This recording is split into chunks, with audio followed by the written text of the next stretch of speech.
Hi everyone, how are you? I hope you guys are doing well. We're doing great. We just had a great Thanksgiving weekend with our family. We have our tree up and decorated, and it makes the whole house look a little bit more magical.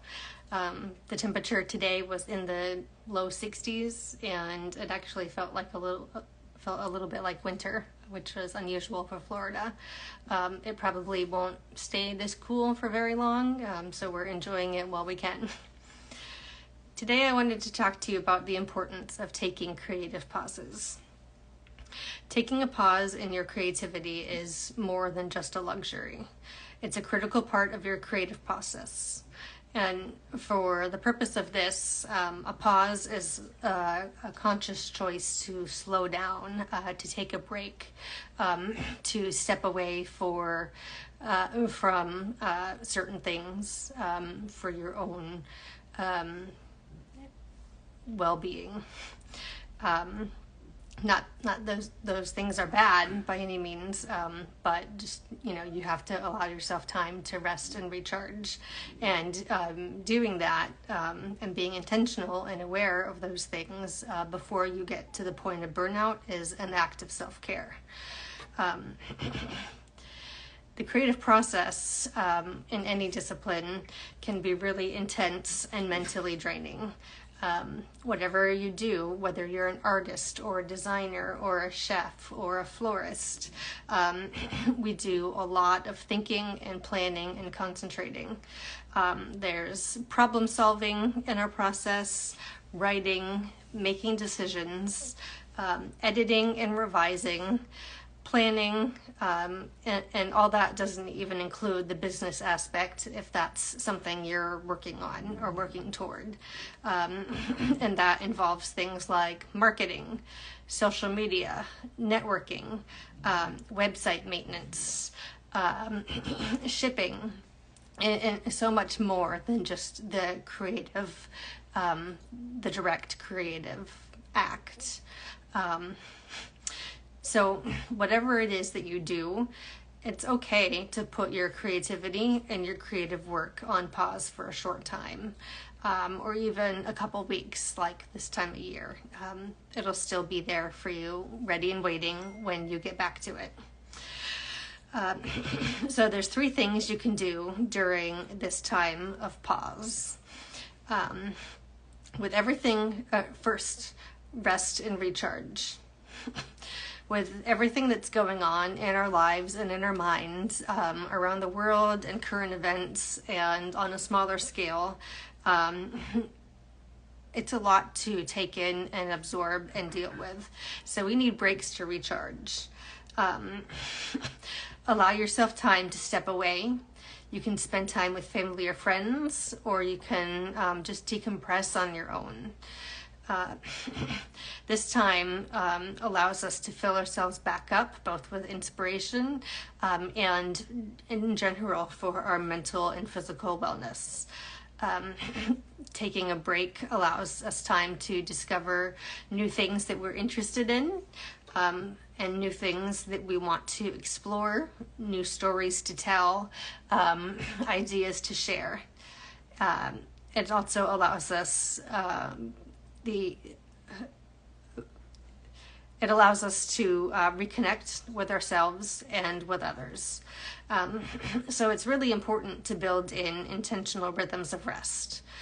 And you need to schedule rest the same way that you would schedule anything else on your calendar, a meeting, an appointment, event, whatever.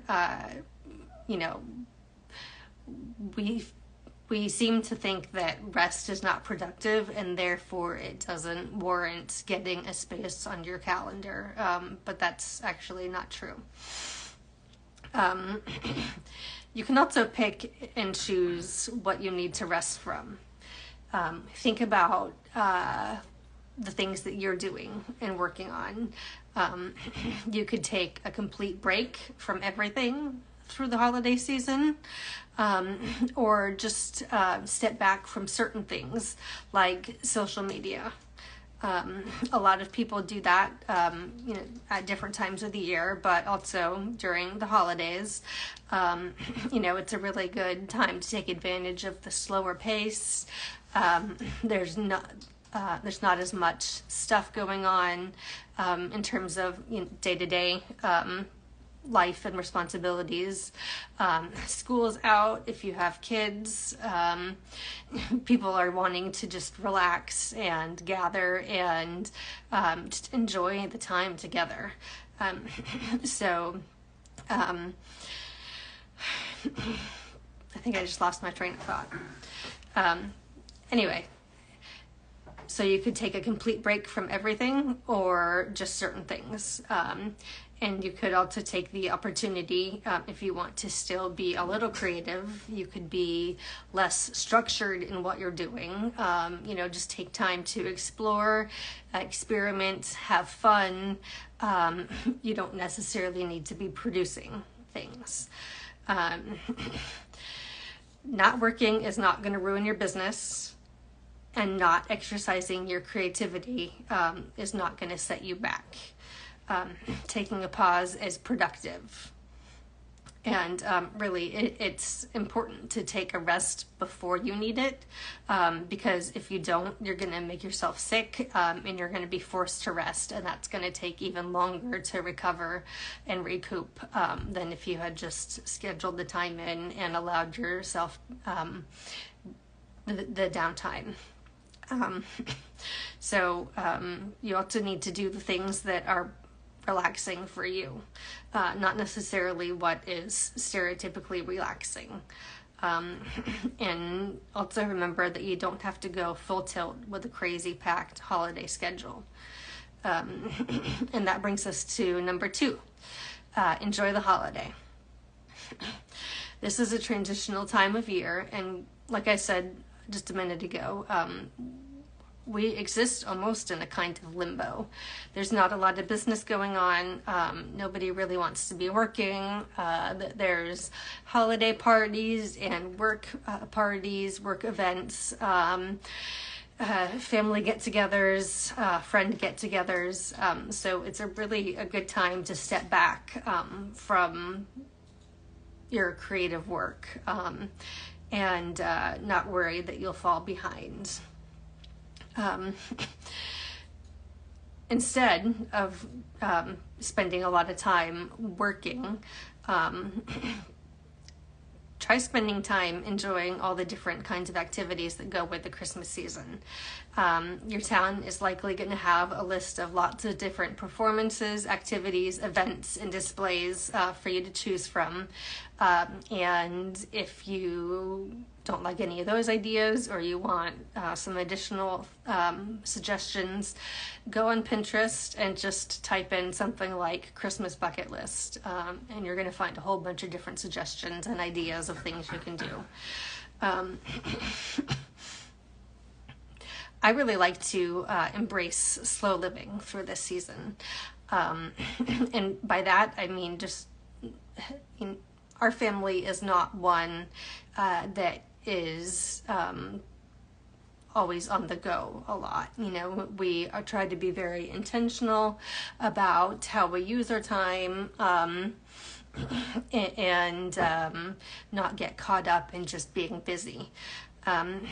So we often like to take a drive or walk to look at Christmas lights. I like to bake treats for my friends, my neighbors, or coworkers. We don't have a fireplace, but if we did, I would definitely sit by the fireplace with a good book, or just watch the fire and listen to it. Netflix's hour-long Yule log special just doesn't have the same feel. Drink hot chocolate, sit in the glow of candlelight, or just turn off all your lights and turn on the Christmas tree, and just give yourself a few minutes to sit quietly and take in all that beauty. You could get lost in a silly Hallmark movie. make ornaments, do crafts. There's so many different ideas of festive things you can do. You can also make time to volunteer or donate toys to children and families in need. Helping others can be just as satisfying, and sometimes even more so than just participating in the consumer culture that we can get caught up in. And this is true for any time of the year, but especially during the holidays when financial stress may be more evident for some families. Number 3, reflect. Look back upon the year and what you've accomplished, and make sure to take time to celebrate those things, even if it's small.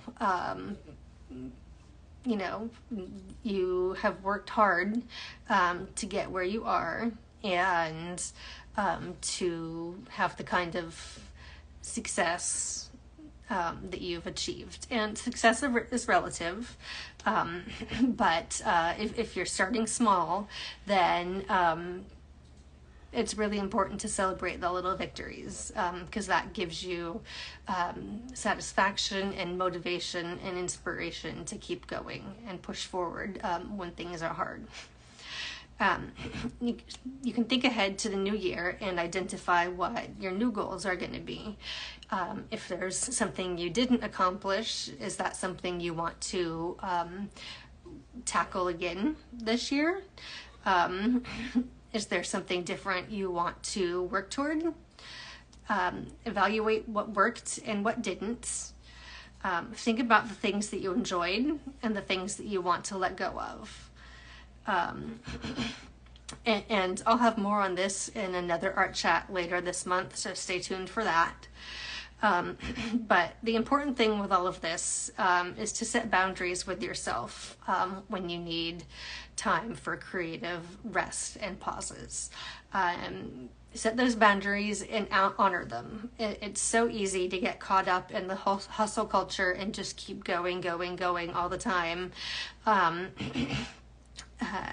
You know, we talk about side hustles and boss babes, and those are great, but there's more than just that. You can't be a machine. It's so easy to push yourself just to do one more thing, or just a little bit more, or make your project just a little better, but you can't sustain that. You really just have to take time sometimes to rest and pause. Before I wrap up for tonight, I have a little business to go over. If there's something you'd like to hear me talk about in a future art chat, let me know. You can leave a comment or send me a DM here on Instagram.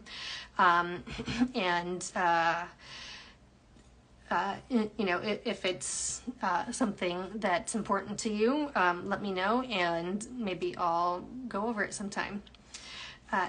Don't forget, ornaments and some new pieces of abstract art are available on my website now. I don't know how good the lighting is, but here's one piece. It's just a little mini. Just a 4x4 mixed media abstract. Here's another one. And this is on wood. All those 3 are on wood. This one's 8x8. And then I also have some more pieces listed on my website and more ornaments. So head over there to emilyjalewski.com to shop and browse, and hopefully you'll find something you love, because I would love to wrap it up for you. To make sure that you are one of the first to know about upcoming news or art collections, join my mailing list. Again, go to emilyjalewski.com. You'll see a pop-up to sign up for my mailing list, and then you'll be part of the group to get monthly inspiration, behind-the-scenes info, and access to early shopping. That's all I've got for tonight, so I hope you guys have a great week, and I'll see you back here next time. Bye.